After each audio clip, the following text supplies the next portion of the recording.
দিনটা ছিল বড়ই মন খারাপের দিন।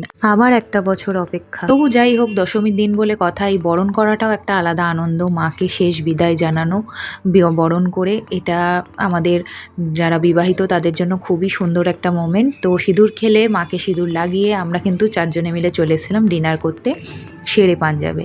তো ওখানে গিয়েই আমরা রাতে ডিনারটা সেরেছিলাম আর খুব জমিয়ে খাওয়া দাওয়া করেছিলাম, যেহেতু পুজো শেষ। আর পুজো মানেই একটা দারুণ আমেজ।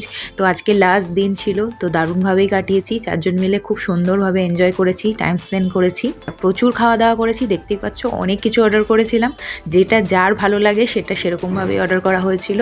তো মা নিয়েছিল বিরিয়ানি, আর শ্বশুরমশাই বিরিয়ানি পছন্দ করে না বলে বাটার নান, আর আমরা দুজনে দুটো মিলিয়েই খেয়েছিলাম। আর স্ন্যাক্সে ছিল ফিশ ফিঙ্গার, চিকেন তন্দুরি।